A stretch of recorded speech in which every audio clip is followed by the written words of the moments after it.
الحمد لله على السلامة لبطولة الدوري العام المصري. الحمد لله على السلامة. عود حميد. السلام عليكم ورحمة الله وبركاته أصدقاء من درجة تالتة.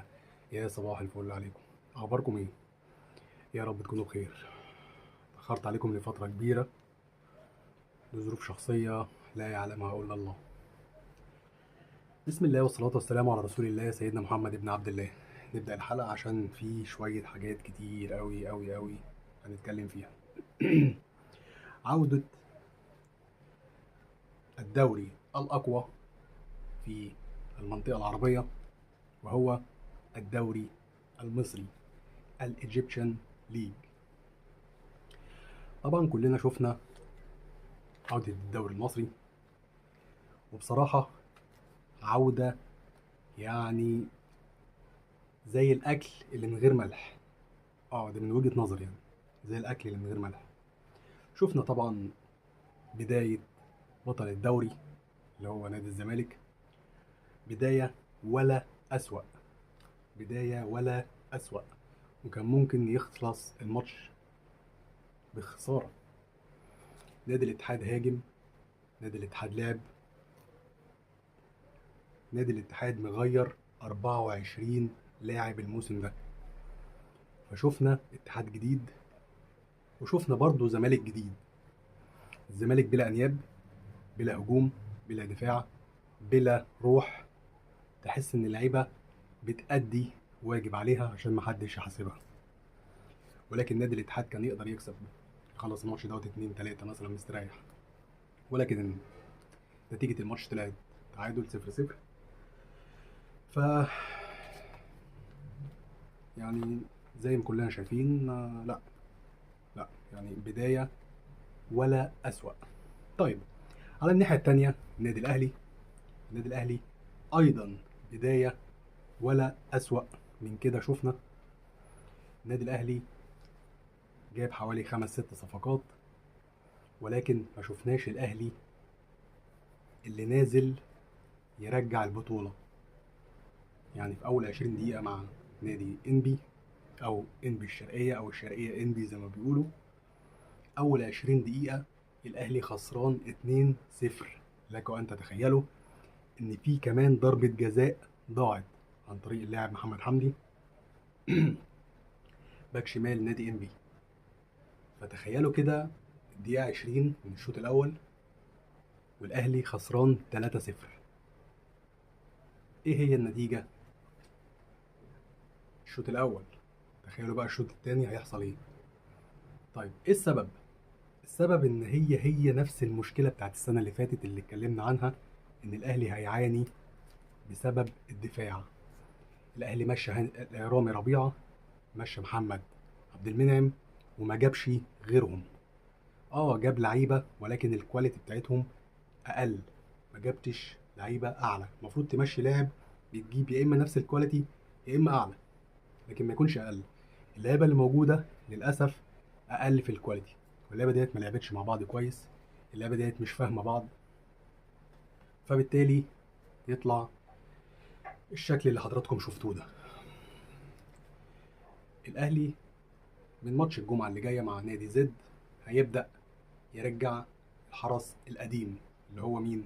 مفيش غيره، مفيش غيره، ياسر إبراهيم. ياسر إبراهيم على ما أعتقد إن هو هيشتغل كويس مع الجزار، ولكن هادي رياض في حاجة غلط. مش دوت هادي رياض اللي أنهى الموسم مع النادي الأهلي بشكل كويس. مش دوت هادي رياض خالص. لسه الحركة بطيئة، لسه مش فاهمين بعض. زي ما قلت لحضراتكم، بداية الدوري دايما بتبقى كده. في دوريات شفناها زي الدوري الإنجليزي، شفنا فرق القمة كلها خسرت. فهنشوف من الأسبوع اللي جاي الدنيا هتتظبط ولا لأ. ولكن في حاجة ملاحظة كويسة جدا، وهي الحسين عموتة. الحسين عموتة قاعد، سوري، واقف على الخط، مش سايب لاعب. عايز يقول لهم مش ده الكلام اللي احنا اتفقنا عليه. ومع أول توقف اللي هو الكولينج بريك، اداهم درس. في دقايق معدودة اللعيبة نزلت، حاولت على قد ما تقدر، وبالفعل جبنا هدف التعادل، سوري، الهدف الاول من صاروخيه. الاهلي لو كان طلع الشوط الاولاني 2-0 على ما اعتقد كان نزل الشوط الثاني، كانت هتبقى تتصعب عليه. انبي كان هيتكهكر للدفاع، ما كناش هنقدر نخلص. ولكن يشاء السميع العليم ان احنا نجيب جون قبل الشوط الاول ما ينتهي. الشوط الثاني ضربة جزاء 100%. على فكرة في ناس كتير بتتكلم وتقول لك التحكيم، اصل التحكيم بيساعدوه. لا، خلي بالكم، انتوا اللي نزلتوا بيان وقلتوا لا مساس للتحكيم المصري. صح ولا لا؟ صح ولا لا؟ بس كده خليكم فاكرين. ولكن ضربة جزاء صحيحة 100% لأشرف بن شرقي. دخل زيزو، وبصراحة بيني وبينكم أنا قلت الكرة دي هتضيع. ليه؟ الأهلي خسران 2-0، زيزو مش زيزو اللي احنا نعرفه، فأنا قلت بصراحة الكرة دي هتضيع. وشوطة زيزو يعني لو كانت ها كام سنتي بس كده، الكرة دي كانت يا إما خبطت في العارضة يا إما كانت طلعت بره. بس الحمد لله جبنا جون التعادل. ومجدي قفشة، مجدي قفشة ملك ال90 رجع من تاني يغرد واسيست ولا اروع من بن جديده لقفشه. على طول الراجل حطها في الضيقه. على فكره لو كانت اتحطت في البعيده الكره دي كانت اتصدت، كنا طلعنا 2-2. بس الحمد لله الاهلي فاز. زي ما قلت لحضراتكم يعني طريقه لعب النادي الاهلي كويسه جدا، ولكن في بعض المراكز لازم الحسين عموته يراجع نفسه فيها. زي كريم فؤاد باك شمال، لا، مكانه الدبيس، يلعب الدبيس زي ما حضرتك شفته. نزل لعب الفترة اللي لعبها وأدى كويس. منصف بكرار يبدأ، بن جديدة يبدأ، طاهر يقعد، كوكا يروح. في كام لاعب كده كنا بنتكلم عليهم الموسم اللي فات واللي قبله ان اللعيبه دي ما تنفعش تلبس فلنة النادي الاهلي، تقيلة عليهم. ولكن الحسين عموته قرا الدرس وقرا اللعبه بدري بدري، طلع اللعبه دي ونزل لعيبه عندها كرة هجومية، عندها استقرار ذهني ان هم يقدروا يقفوا على الكرة، وفعلا ابتدوا يلعبوا على التحولات.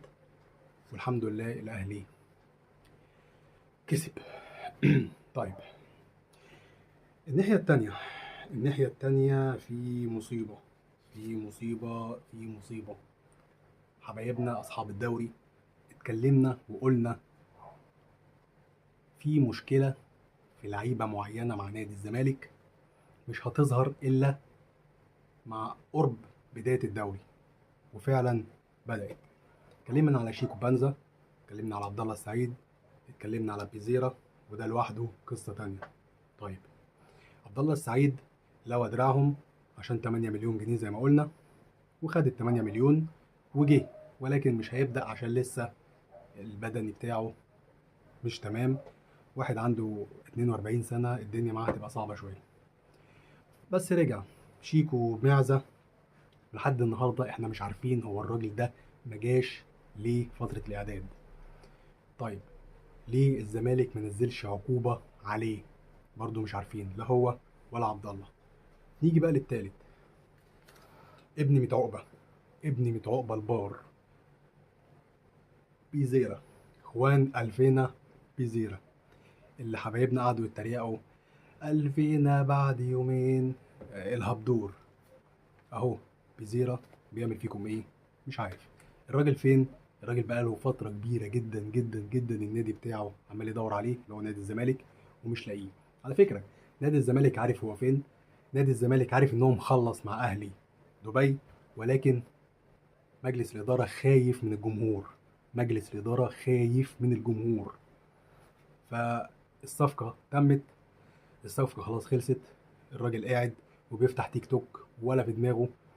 وبمناسبة التيك توك الراجل كان فاتح لايف مع واحدة وبيتكلم، ففي واحد من جمهور نادي الزمالك دخل له وقال له ارجع نادي الزمالك. فبيزيرا رد عليه انا مش راجع نادي الزمالك.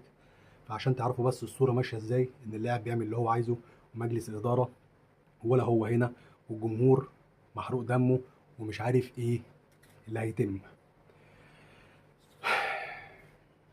فانا مش فاهم بصراحه، اللاعب ماشي ولا مش ماشي؟ ماشي ولا مش ماشي؟ بس على ما اعتقد ان اللاعب تاني خلاص مش هيلعب في نادي الزمالك. فاللي انا شايفه من وجهة نظري ان هم يبيعوه، يستفادوا بالفلوس، ويشوفوا بقى ايقاف القيد التأديبي اللي هيقف او هينتهي او هيكمل في شهر يناير، الله اعلم. فيحاولوا يجيبوا غيره، عشان في مصيبة، في مصيبة جاية من بزيرة، ولكن مش هنتكلم عليها دلوقتي، نتأكد منها بس وبعد كده هنقولها لكم. كده خلصت حلقتنا. ما تنسوش لايك والشير، واللي ما اشتركش في القناة بالله عليكم تشتركوا. شكرا لحضراتكم، نشوفكم على خير. السلام عليكم.